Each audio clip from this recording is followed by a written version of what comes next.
யாழ்ப்பாணம் பருத்தித்துறை பகுதியில் துப்பாக்கிச்சூடு இராணுவத்தினர் முருகல். சிகிச்சை முடிந்து வந்த அரியாலைவாசிகளுக்கு கொரோனா தொற்று. மருத்துவர் சத்தியமூர்த்தி தகவல். மீண்டும் நாடு முழுவதும் ஊரடங்கு வெளியானது அறிவிப்பு. முள்ளிவாய்க்கால் நினைவேந்தல் அஞ்சலி செலுத்தியோர் வீடுகளுக்கு சென்ற போலீசார். அவசரகால சட்டத்தின் கீழ் நாட்டை ஆட்சி செய்வது குறித்த ஜனாதிபதியின் தீர்மானத்தை வெளிப்படுத்திய பந்துல. கோட்ட அரசை தோற்கடிப்போம், ராஜிதவின் மகன் சூளுரை. கொரோனாவின் கோர பசிக்கிரையாக உள்ள 12 லட்சம் குழந்தைகள் அதிர்ச்சி தகவலை வெளியிட்டுள்ள யூனிசெஃப். கொரோனாவால் உலகளவில் மக்களுக்கு ஏற்பட்டுள்ள புதுவகை துயரம், விடுக்கப்பட்டுள்ள எச்சரிக்கை.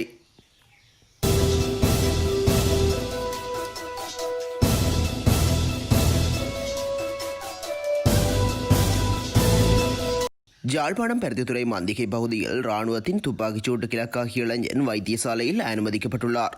இன்று அதிகாலை 1 மணி அளவில் இந்த சூட்டு சம்பவம் இடம்பெற்றுள்ளது. புலோலியைச் சேர்ந்த பசுபதி அனுசன் வயது 22 என்ற இளைஞனே கை மற்றும் காலில் துப்பாக்கி ரவை பாய்ந்த நிலையில் படுகாயமடைந்துள்ளார். மந்திகை வைத்தியசாலைக்கு முன்பாக காவல் கடமையில் ஈடுபட்டிருந்த படைச்சிப்பாய் ஒருவர் இனந்தெரியாதோரால் தாக்கப்பட்டுள்ளார். அவரது காலில் கல்லடிப்பட்டு படுகாயமடைந்துள்ளார். அதனால் தாக்குதல் நடத்தியோரை தேடி இராணுவத்தினர் நடவடிக்கை எடுத்துள்ளனர். அந்த வேளை இளைஞன் மோட்டார் சைக்கிளில் பயணித்த போது இராணுவத்தினர் வழிமறைத்தனர்.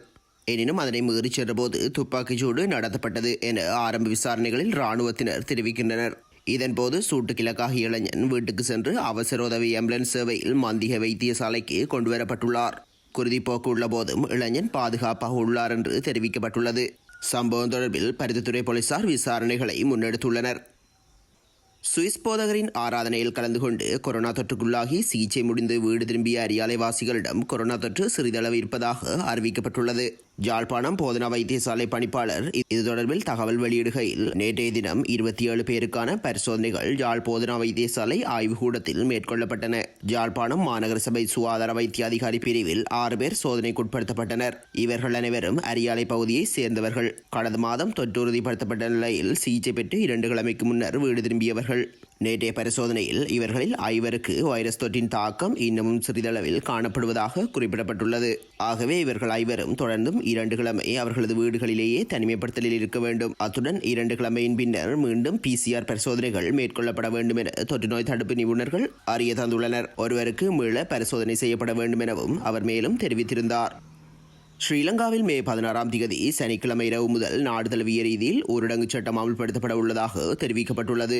சனிக்கிழமை இரவு 8 மணிக்கு அமலுக்கு வரும் ஊரடங்கு சட்டம் திங்கட்கிழமை காலை 5 மணிக்கு தளர்த்தப்பட உள்ளதாக ஜனாதிபதி ஊடக பிரிவு அறிவித்துள்ளது. கொரோனா தொற்று காரணமாக நாடு தழுவிய ரீதியில் அமல்படுத்தப்பட்ட ஊரடங்கு சட்டம் படிப்படியாக தளர்த்தப்பட்டு தற்போது கொழும்பு கம்பஹா மாவட்டங்கள் தவிர்த்து ஏனைய மாவட்டங்களில் ஊரடங்கு சட்டம் கடந்த 11ஆம் தேதி தளர்த்தப்பட்டது.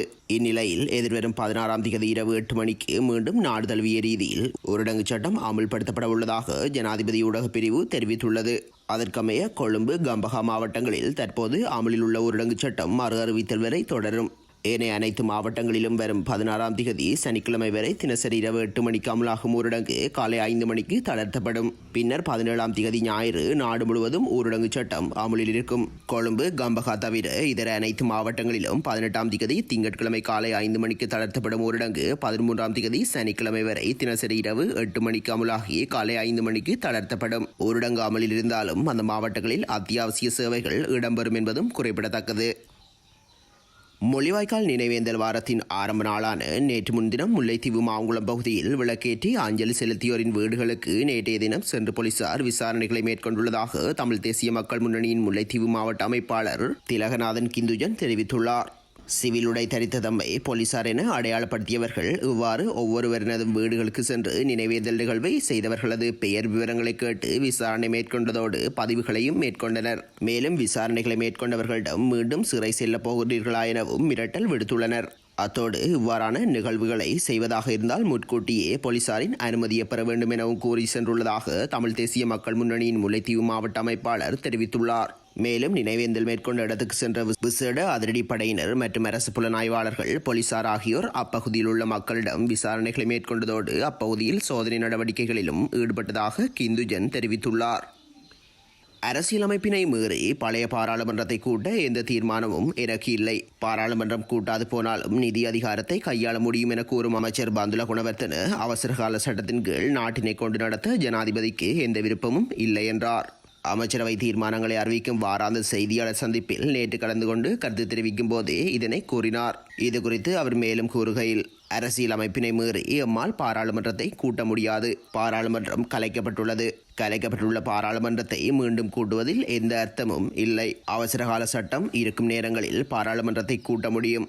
ஆனால் நாட்டினை அவசரகால சட்டத்தின் கீழ் கொண்டு நடாத்த ஜனாதிபதிக்கு எந்த தேவையும் இல்லை. அவர் அதற்கு விரும்பவும் இல்லை. உலக நாடுகளில் பல லட்சம் மக்கள் இறந்த நேரத்திலும் ஒற்றை இலக்கத்தில் மரண எண்ணிக்கையை கட்டுப்படுத்தி நாட்டினை மீட்டெடுக்கும் ஆட்சியை நாம் செய்து காட்டியுள்ளோம். இவ்வாறு எந்த வேலை திட்டங்களையும் முன்னே ஆட்சியாளர்கள் செய்யவில்லை. நாடாளுமன்றம் நடைமுறையில் இருந்த காலத்தில் குறித்த தினத்தில் குறித்த நபர்கள் மூலமாக தாக்குதல் நடத்தப்படுவதாக முழு தகவல்களும் கிடைத்தும் அதனை தடுக்கவோ குறைந்தபட்சம் வானத்தை பார்த்து துவக்குகளால் சுடக்கூட பயன்படுத்த தெரியாத அரசாங்கமே இருந்தது. ஆகவே இப்போது எம்மை விமர்சிக்க வேண்டாம் என்றார். 2015 ஆண்டு ஜனவரி மாதம் 8ஆம் தேதி மஹிந்த அரசை தோற்கடித்தது போல அடுத்த சில மாதங்களில் கோட்டபாய ராஜபக்ச தலைமையிலான அரசையும் வீழ்த்துவோம். அதற்கான நடவடிக்கை ஆரம்பமாகிவிட்டது. இவ்வாறு ராஜித சேனாரத்னவின் மகனான முன்னாள் நாடாளுமன்ற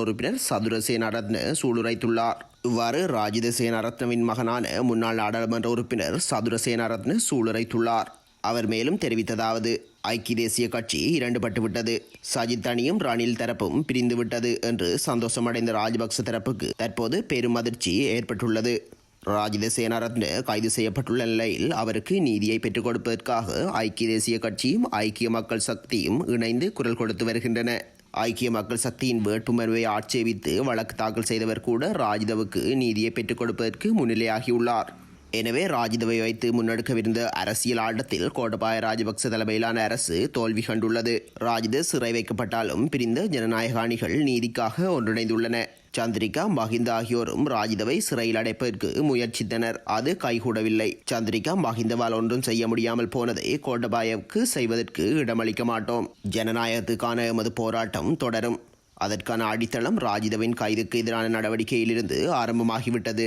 இந்த ஆட்சியை தோற்கடிக்கும் வரை அது தொடரும். எம்மை கொலை செய்யலாம், ஆனால் தோற்கடிக்க முடியாது. எந்த ஒரு சவாலையும் ஏற்போம் என அவர் குறிப்பிட்டுள்ளார். அடுத்த 6 மாதங்களில் சர்வதேச ரீதியாக 12 லட்சம் குழந்தைகள் உயிரிழக்கக்கூடும் என்று ஐநாவின் சிறுவர் நல அமைப்பான யூனிசெஃப் அதிர்ச்சி தகவலை வெளியிட்டுள்ளது. கொரோனா அச்சுறுத்தல் காரணமாகவே இந்த பாரியளவிலான உயிரிழப்பு ஏற்படும் எனவும் அந்த அமைப்பு சுட்டிக்காட்டியுள்ளது. அமெரிக்காவின் ஜோன்ஸ் ஹாப்கின்ஸ் ப்ளூம்பெர்க் பொது சுகாதார பள்ளி அமைப்பின் ஆய்வாளர்கள் ஆய்வு ஒன்றை மேற்கொண்டனர். இந்த ஆய்வில் கொரோனா தடுப்பு நடவடிக்கையாக தெற்காசியாவில் ஊரடங்கு அமல்படுத்தப்பட்டுள்ளதால் வழக்கமான சுகாதார சேவைகள் பெருமளவில் பாதிக்கப்பட்டுள்ளதாகவும் குழந்தை பிறப்பு, சிசு பாதுகாப்பு, நோய் தடுப்பு, குடும்ப கட்டுப்பாடு ஆகியவற்றில் தொய்வு ஏற்பட்டுள்ளதாகவும் கூறப்பட்டுள்ளது. பல நாடுகளில் பாடசாலைகள் மூலமாக தன் குழந்தைகளுக்கு உணவு கிடைப்பதாகவும் தற்போது அவை மூடப்பட்டுள்ளதால் முறையாக உணவின்றி தவிப்பதாகவும் சுட்டிக்காட்டப்பட்டுள்ளது. ஊட்டச்சத்து கிடைக்காமல் குழந்தைகள் பெரும் அபாயத்தை சந்திக்கும் சூழல் ஏற்பட்டுள்ளதாகவும் அடுத்த 6 மாதங்களில் 5 வயதிற்குட்பட்ட 12 லட்சம் குழந்தைகள் வழக்கத்தை விட கூடுதலாக உயிரிழக்கும் அபாயம் உள்ளதாகவும் தெரிவிக்கப்பட்டுள்ளது.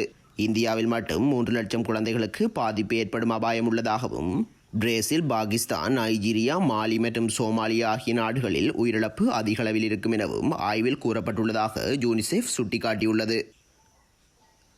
உலகை அச்சுறுத்தி வரும் கொரோனா தொற்றால் சர்வதேச ரீதியாக மக்கள் உளவியல் ரீதியில் துன்பத்தை எதிர்நோக்கியுள்ளதாக ஐக்கிய நாடுகள் சபை எச்சரித்துள்ளது.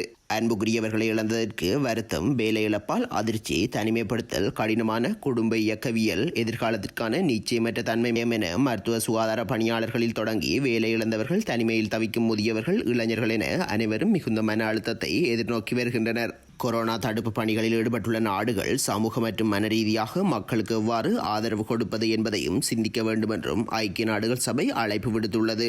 முன்னணியில் உள்ள சுகாதார பணியாளர்கள், வயதானவர்கள், இளம் பருவத்தினர் மற்றும் இளைஞர்கள், முன்பு இருக்கும் மனநல நிலைமைகளை கொண்டவர்கள் மற்றும் மோதல் மற்றும் நெருக்கடியில் சிக்கியவர்கள் அதிகம் ஆபத்தில் உள்ளனர். நாம் அவர்களுக்கு உதவ வேண்டும், அவர்களுக்கு ஆதரவாக நிற்க வேண்டும் என ஐநா அறிவுறுத்தியுள்ளது.